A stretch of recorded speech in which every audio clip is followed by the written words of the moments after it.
talk. I'm trying to figure out why everybody's trying to feel sorry for me. Y'all don't need to feel sorry for me. I'm single, yeah, retired, yeah. And singleness is not a pity party. Let's have this discussion because it's long overdue. Tell me, why does being single and not having a man or a boyfriend equates to being lonely and not just alone? And that's the tea.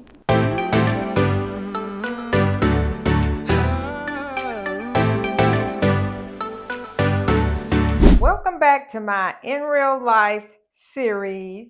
Thank y'all for coming back by Dr. P Unfiltered. And here's where I keep it real with everybody. Sometimes I get real down, deep, personal. And today, this is one of my pet peeves. So y'all got to bear with me because y'all got to hear it. So why do people feel sorry for people over 50 who are single? Or in the old people's words, don't have a man. I'm serious. No husband, no boyfriend, just out here living my life. But people find it in their whole hearts to feel sorry for me. There is no reason. And why does it have to mean that something is automatically wrong with the woman? Let me just be honest with you. Some of y'all are feeling sorry for women who are at total peace. Now, if I were totally honest, yeah, I've had some people look at me with that like concern look. You know how that concern energy comes off as poor thing? And the little old ladies at church going, you don't want nobody. You sure you want somebody? You don't get lonely at home? Do you ever think about settling down, baby? I always find these conversations interesting because I promise you, right now, where I am in life, I am totally comfortable because the whole conversation to me doesn't narrow down to a woman being single. It's the conversation about when people don't understand that a woman has chosen herself over others. And here's the part where we have to break the illusion. Because a lot of people have been raised to believe that a woman without a man makes her somehow incomplete. That's the script, and we've all adhered to the script for many generations in this black cycle. So when they see you outside of that cycle and that norm, it's they who have a problem wondering where your place is and where to place you in this scenario. They don't see peace, they see absence. They don't see freedom, they see lack. So instead of reframing that question and asking, baby, are you happy? They assume you're missing something. I eat alone, but I decide what I want to eat without having to ask anybody what they wanted for dinner. And the truth is, some of these people are not feeling sorry for you because you're alone. They feel uncomfortable because you chose not to settle when sometimes they did.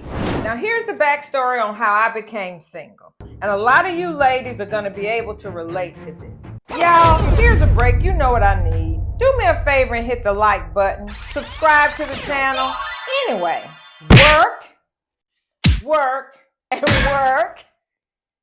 That's the first 3 ways I landed in a single position over 50 and really over 55 if I were honest. You know, for years, and I've said this in other videos, I really chased perfection in my profession. And let me tell you, to this day, I am damn good at what I do.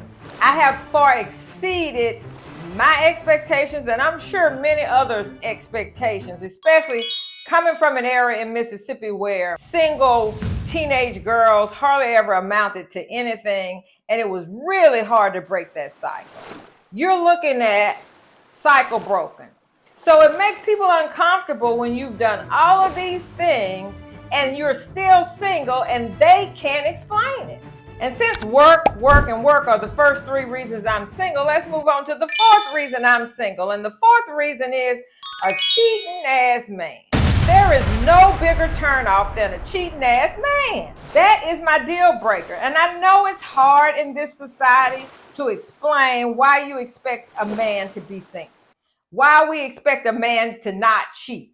because it feels like black men, and I can't speak for white men because I'm not one of them and I'm not in that circle. It seems to me that black women have arbitrarily chosen to accept a cheating ass man and accept that as one of his flaws that has to be forgiven and we can overlook it.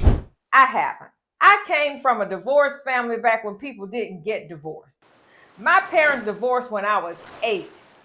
And needless to say, they were probably both cheaters. But I never saw the kind of pain up until that point from a man that I saw on my father's face when he learned that my mother was cheating on him. He never got over her. And to this day, I can remember making the promise to myself that my deal breaker was not just a cheating man, but a cheater who disregarded your feelings. Now, maybe some cheating can be explained away by circumstances, environment, problems within the relationship. But just a cheater to be cheating, that's a deal breaker for me and hardly ever forgivable.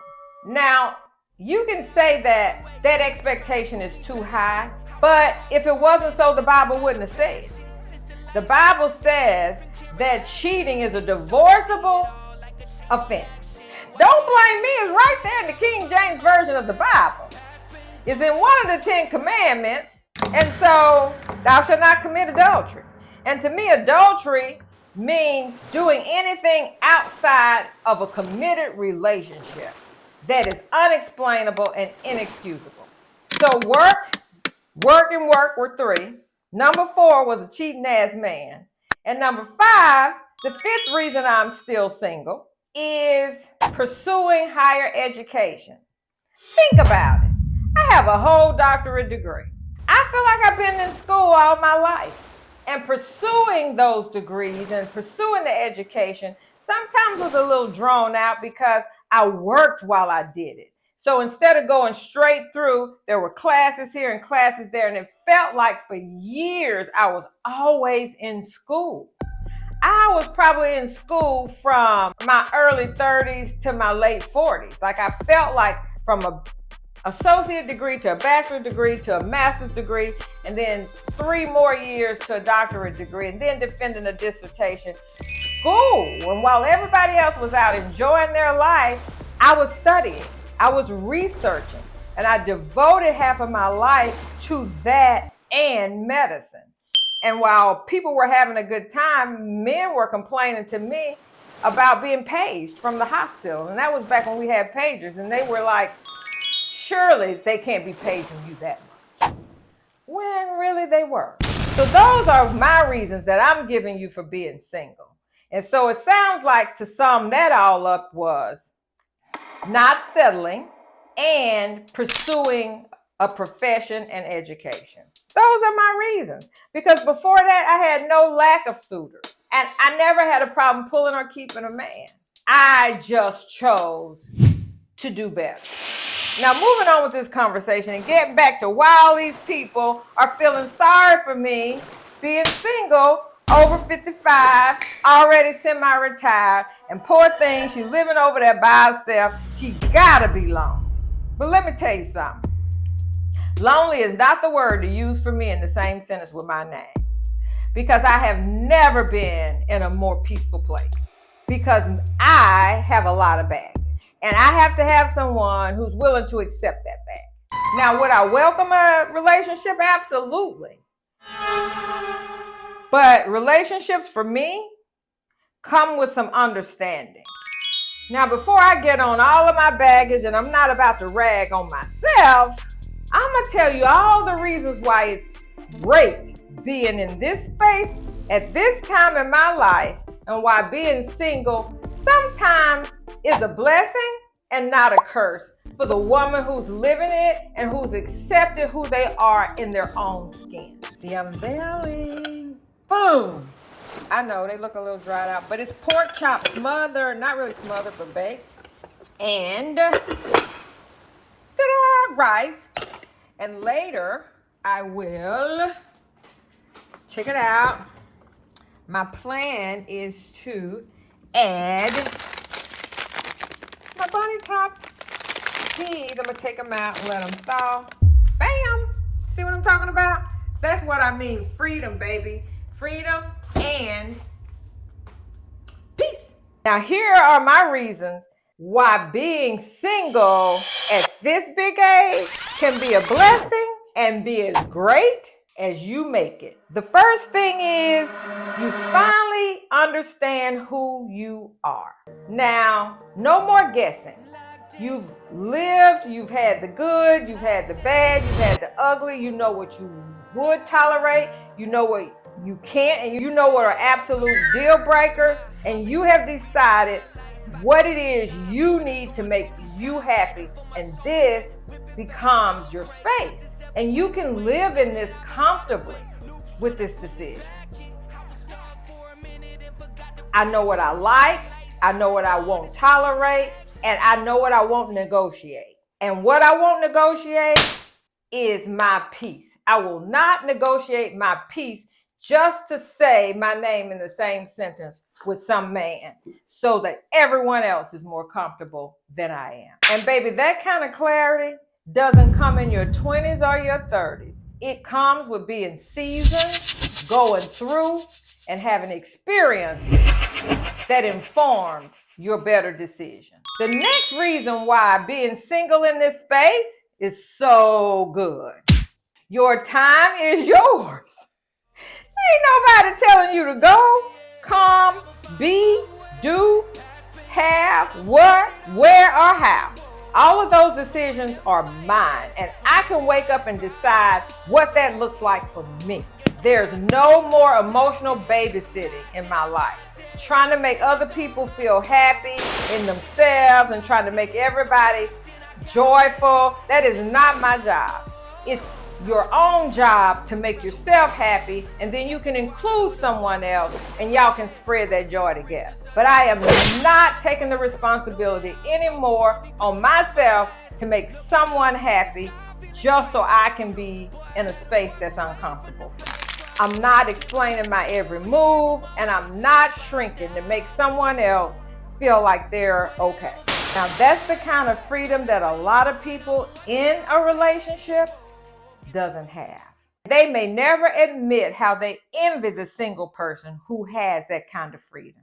The last reason I'm going to give today during our TED Talk about why it's so great right now in this space, being single at this big age, is the fact that I know what the cost of companionship is.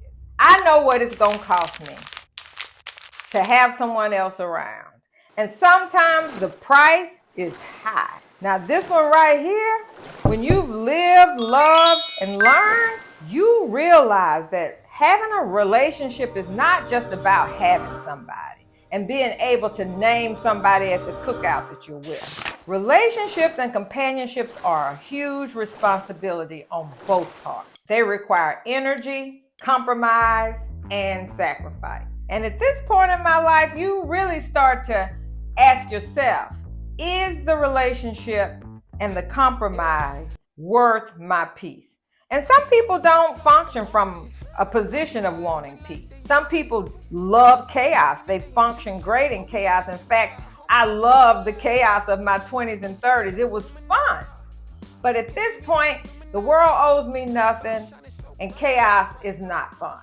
Actually, it's unfun. So here's the shift from the mindset of being single at this big age being some type of negative description for a woman of a particular age. So let's be honest. I'm going to look straight into this camera and be totally honest with you. It is not that I don't want to be in love.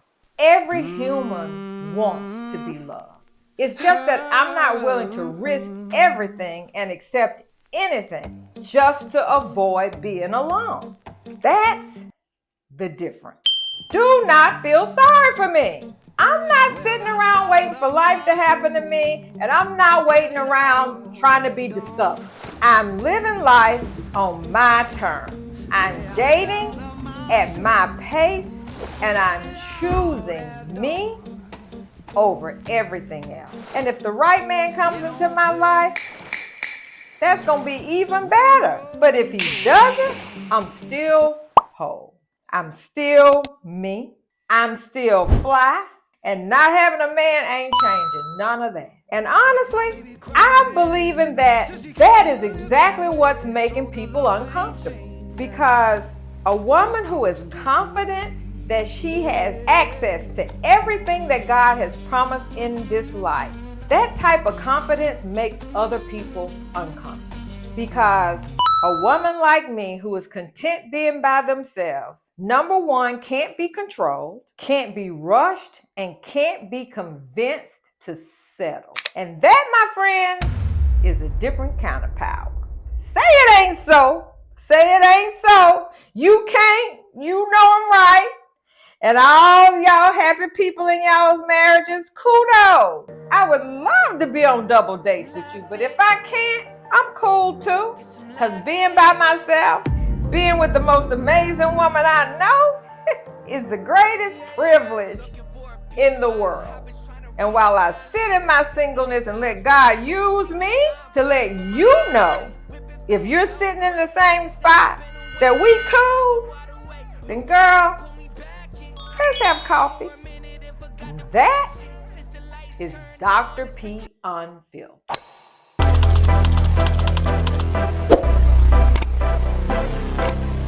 Y'all, if y'all been liking my content so far, don't forget to like, comment, and subscribe so you'll be notified when Dr. P comes on the rant. And all day, every day, when you flip on to this channel, you will get Dr. P Unfiltered. So just hit the like button so I don't have to beg.